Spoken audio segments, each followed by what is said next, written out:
out your calculators. Hopefully you've got yours. I'll put mine up here on the board for the examples so we can at least look at those together.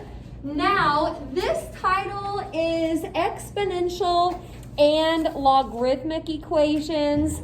I think for today, we're just looking at the exponential equations. Probably tomorrow we'll start in on the logarithmic. But the goal here is to solve them. Now, for the first two examples, yes, that's fine. For the first couple examples, we aren't really solving yet. We're just going to use a calculator to evaluate. So we'll figure out what it is. And it does say round to the nearest 10,000. That would be 4 decimal places. Okie doke. Use a calculator to evaluate. Round to the nearest 10,000. All right, sounds good. Let's start with this one. Number 1, we have to evaluate log of 6. Log of 6. Now, on your calculator, hopefully you've got a button on there somewhere that says log. You may have to look for it a little bit. It might be around or near the button that you use for the exponents.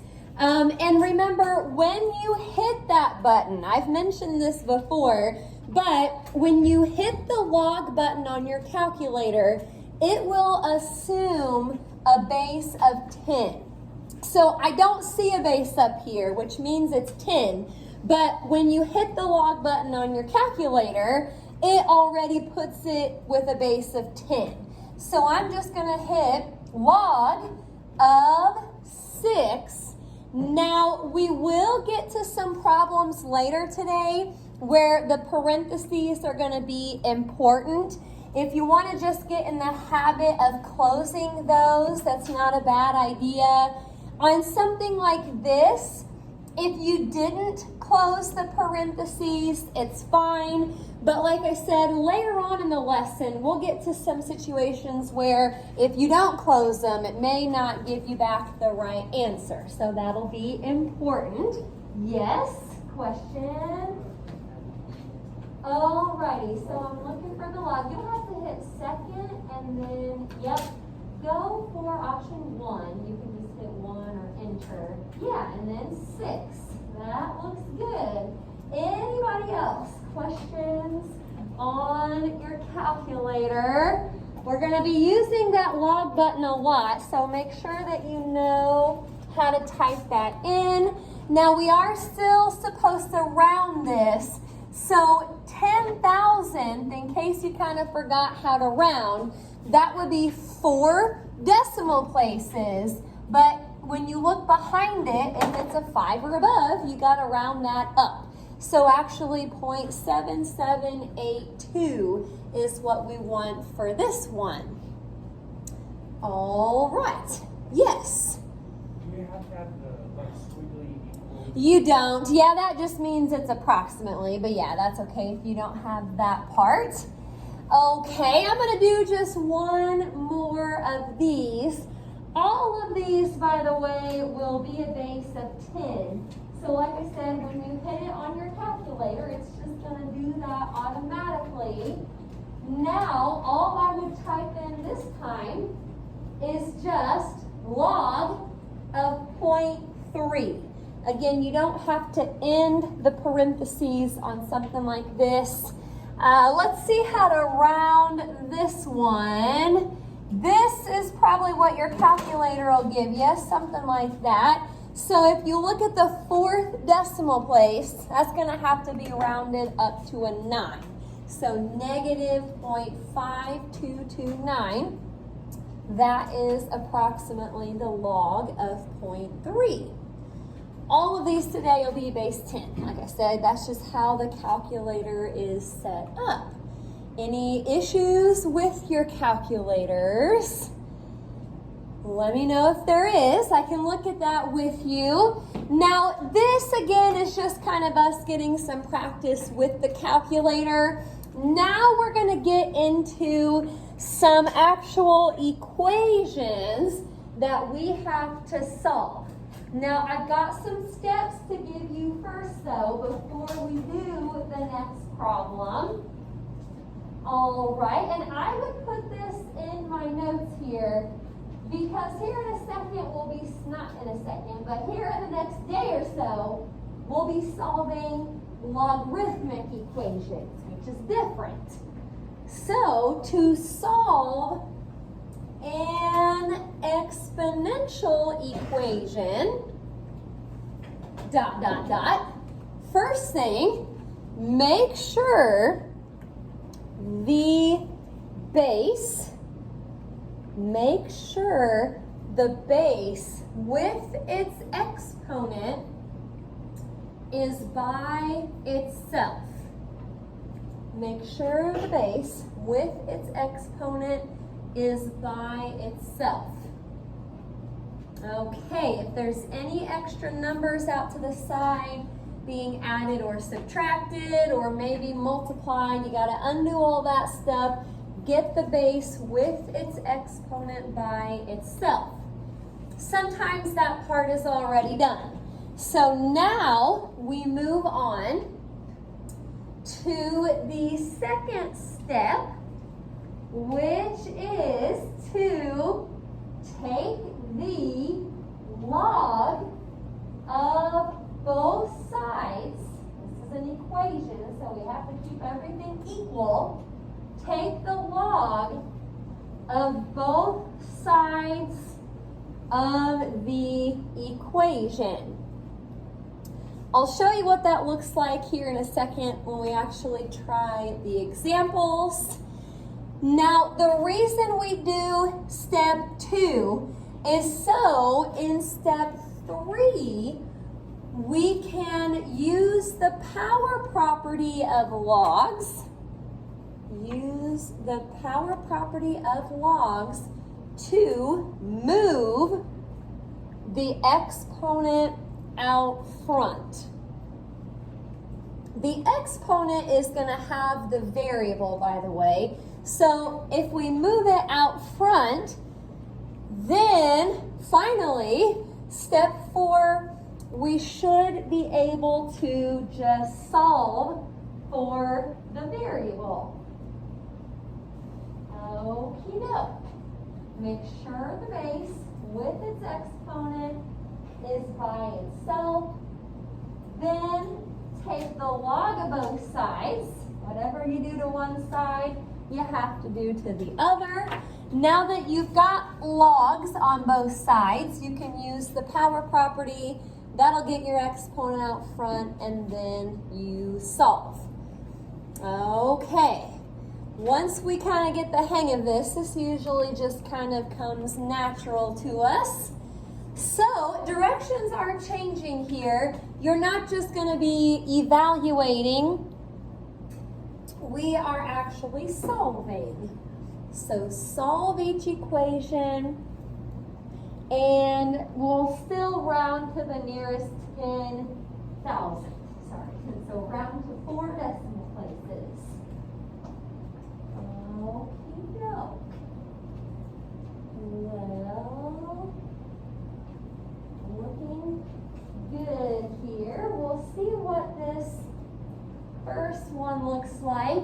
And those steps, by the way, that you just wrote down a second ago, we're going to be using those steps on every problem today. Those will be nice to have in front of you. Okie doke. Example 3. 2 to the x power equals 17. 2 to the x equals 17. I'm going to run through those steps here so you can see what's happening. Step 1 is to get the base and its exponent by itself. Well, 2 is the base. The exponent is x, of course, and that is already by itself. I want to show you what it would look like if there was actually something that you had to do with step 1. If you had like an extra +1 out to the side, or maybe the 2 to the x was being multiplied by something first, you would want to get rid of all that stuff. That's what step 1 is talking about. But in some cases, like this one, the exponent and the base is already by itself. So we're good to move on to step 2. Now, step 2 said to take the log of both sides.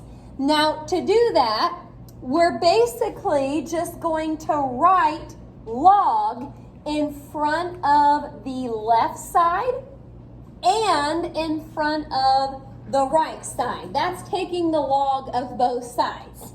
You put it on the left, you put it on the right. It does go in front though, in front of what you have on each side.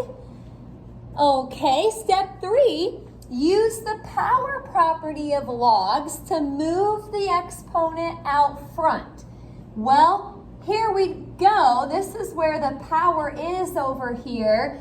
I'm going to take this little x and using the power property, we're going to pull it out front so it's not a power anymore. It's just x log of 2 equals log of 17. Okay, now keep in mind the whole point of this problem is to solve for x. You want to get x by itself. I know log of 2 looks different, but log of 2 is actually just a number of some sort. So what do we do if our variable's being multiplied by something? How do we undo that? We divide. So even though it looks kind of weird, we're going to divide by log of 2 on both sides. Okay, now here comes the part where you need your calculator.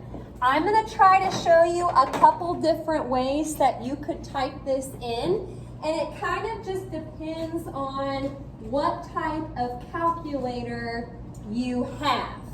Okay, log of 17 divided by log of 2.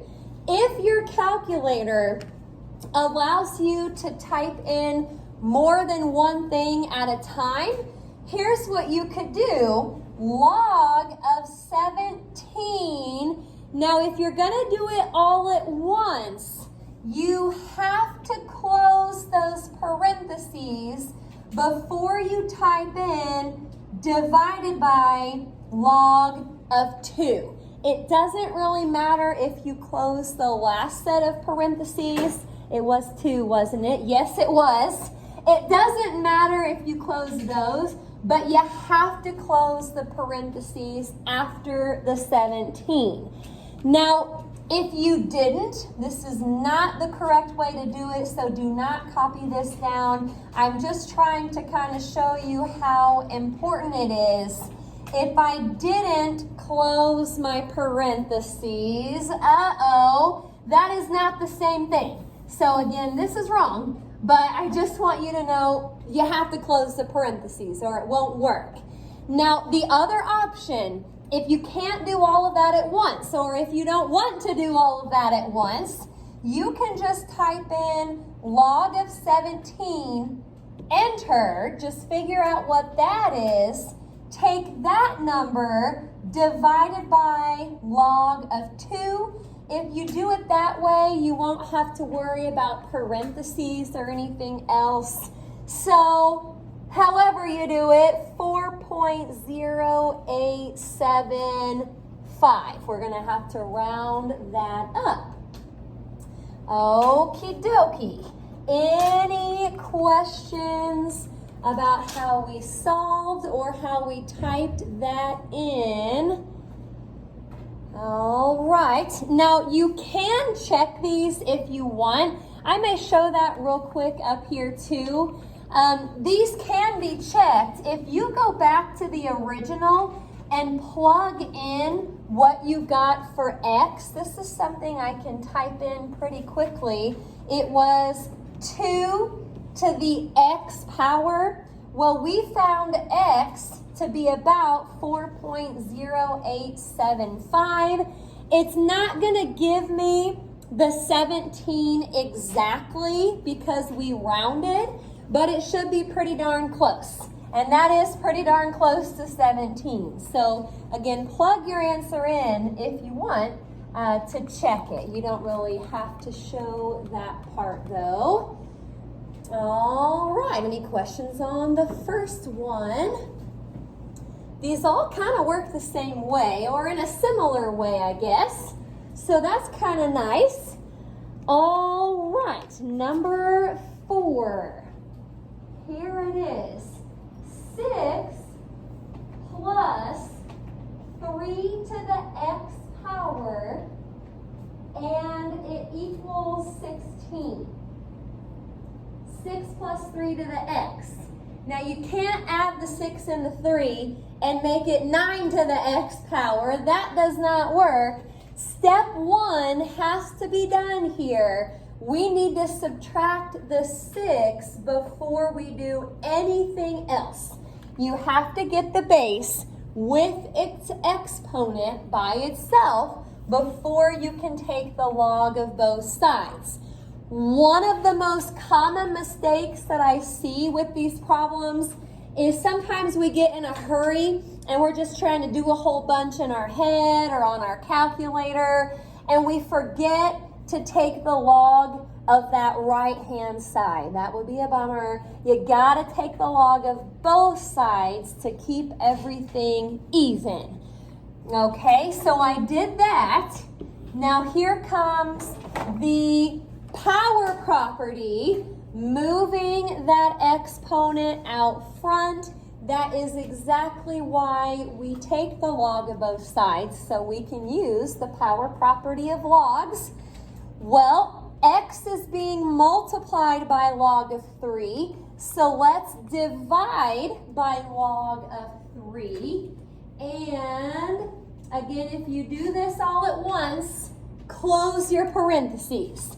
Log of 10, there it is, close, divided by log of 3. I'm getting, a little bit bad with my memory in my old age. That was right. So, hello there. This is the first part of 7.5 if you want to jump in with us. Rounding this to 4 places, we'll just keep it a 2.0959. That is approximately what x is. If you wanted to check this one, you could go back to that and plug it in. Or if you wanted to just jump down here to where you got the base and everything by itself, you could plug that in. It won't give you 10 exactly, but it should be pretty close. Yes? Did you just put the log of 10 as 1 and divide that? It is. Yeah, that's fine. If you want to do it that way, that will work. That is nice. Anybody else? Questions on that? Okay. I want to say there's just a couple more here, so hang with me. I'll try to show you some other things that you could see. Number 5, 7 to the 4a equals 20. 7 to the 4a.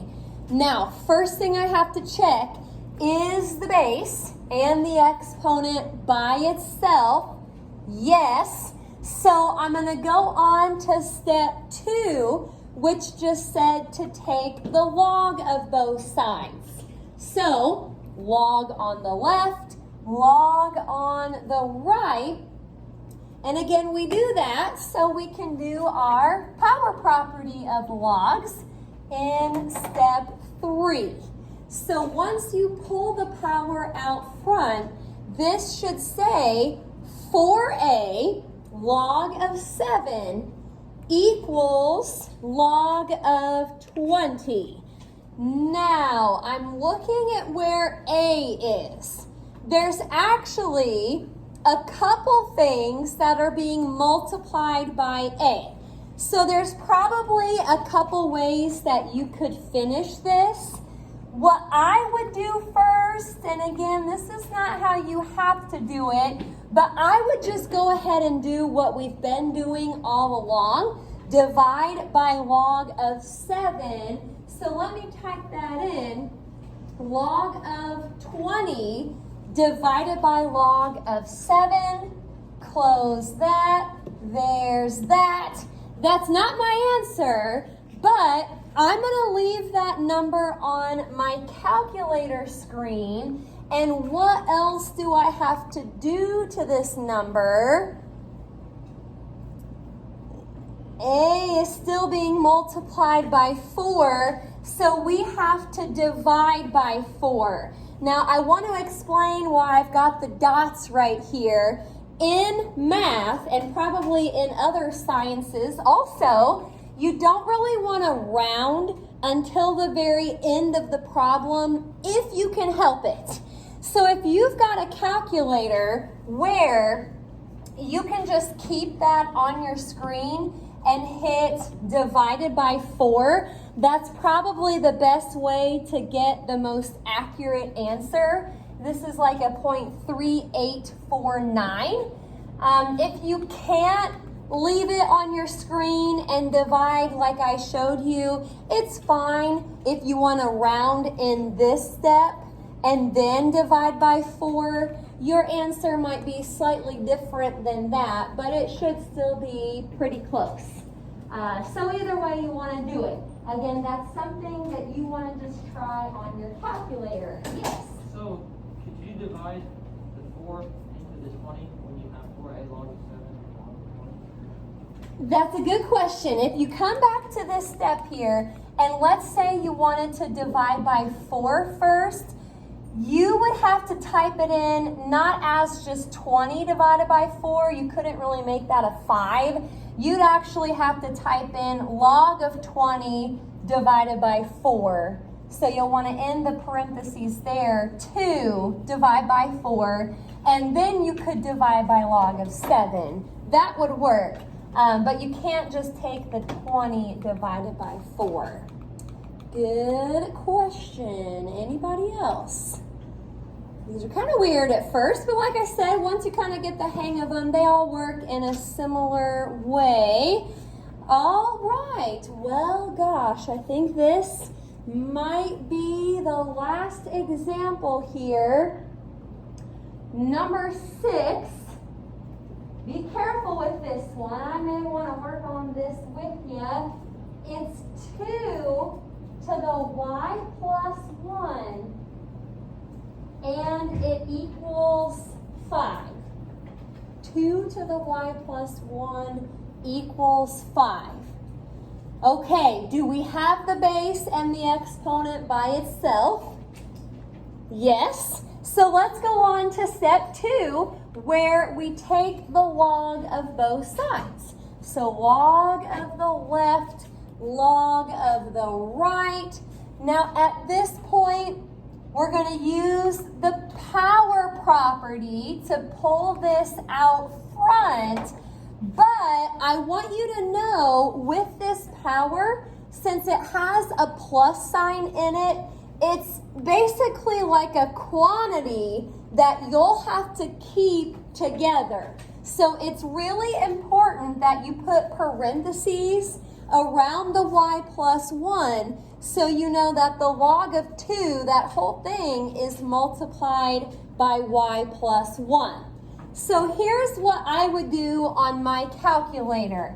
Since this whole thing is getting multiplied by log of 2, I would just divide by log of 2 first. So log of 5 divided by log of 2. Let's try that.